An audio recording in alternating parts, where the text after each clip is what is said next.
I'm Mark, the vintage surf dude. Been collecting around 30 years, and this is my surf room. Why is my collection crazy? It's most crazy because I'm in the UK. I think normal people that would have a collection like this would be on the south coast of California or Hawaii, and everything here has had to be sent over, so it costs a lot more. It's hard to say because there's some Holy Grail posters. I've got the Endless Summer poster, which belonged to Bruce Brown's sister, and the Slippery When Wet one. And then I've got some other really cool sort of hand-drawn ones that are just hard to find.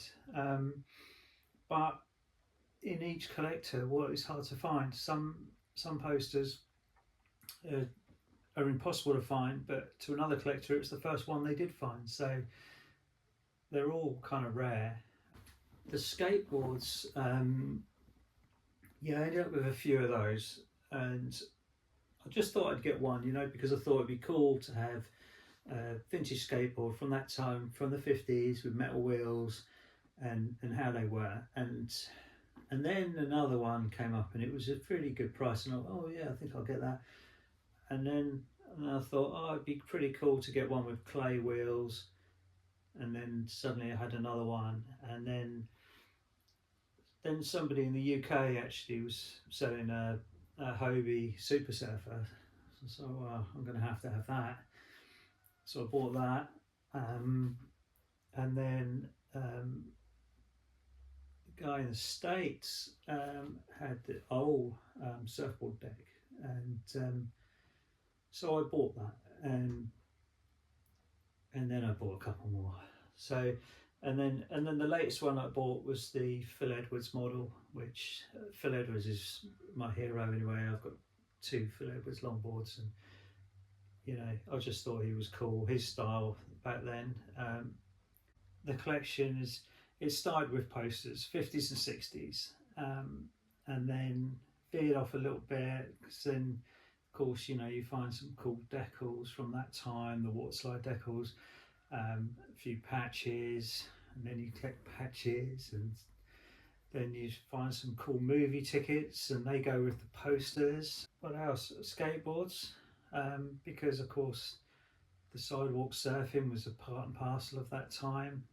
I like all the 60s graphics. One of my favourite early posters was I think it was 63, Bud Brown Gun Ho, and it's just this kind of overlaid printing process of at least 3 things, and I think most people would struggle doing that in Photoshop today, let alone doing that with screen printing back in the day. Yes, I am married, and my wife is cool about it. She loves the collection. She says she's still a little overwhelmed when she comes into the room, so she probably hasn't seen it all. She thinks I may have sneaked some extras in. Can't comment on that. But she collects the vintage belly boards herself. She has a huge collection, possibly the biggest collection in the world of belly boards. So she's got stuff as well. The movie tickets. I've got quite a few movie tickets from the films. They're quite hard to find, of course. Less people kept those, but I've got Endless Summer ones from Bruce Brown's. They came from his collection.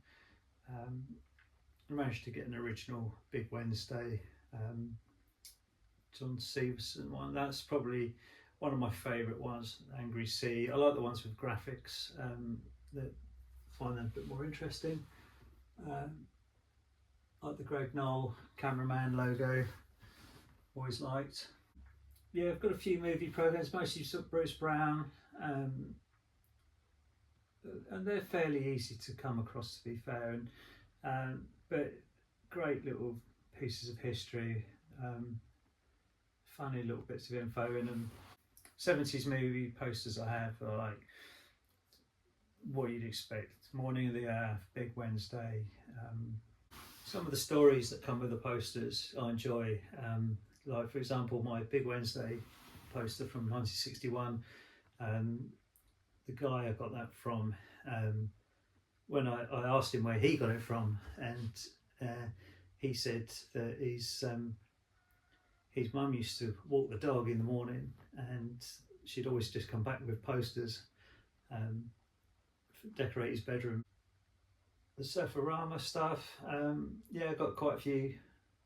Got posters for that, and the shirt from '63. They had three big events by Don Brown. Probably a really good vibe. Would have been cool to be there. Yeah, my favourite artist of that time. Well, there was a couple really, but Rick Griffin and Ed Roth.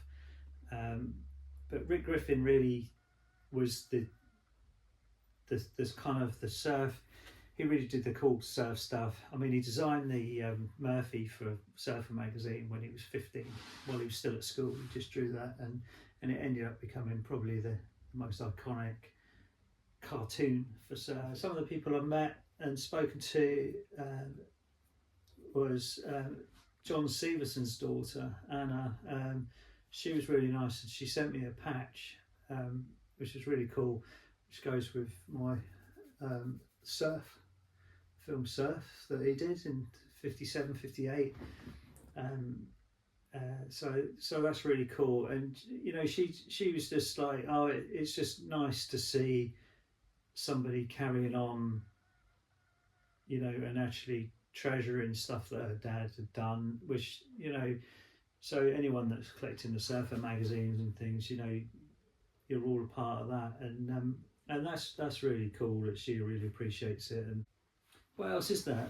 I don't know, like lots really, but you know, I've got stuff everywhere, and I've got some folders full of stuff.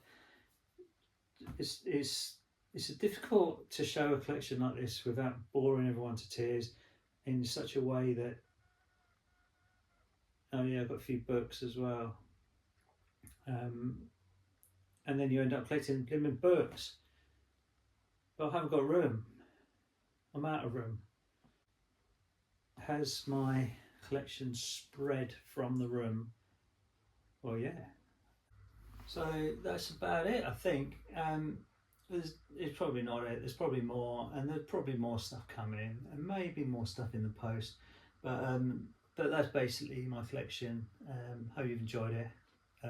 Check out the Vintage Surf Dude on Instagram. Thank you. Cheers.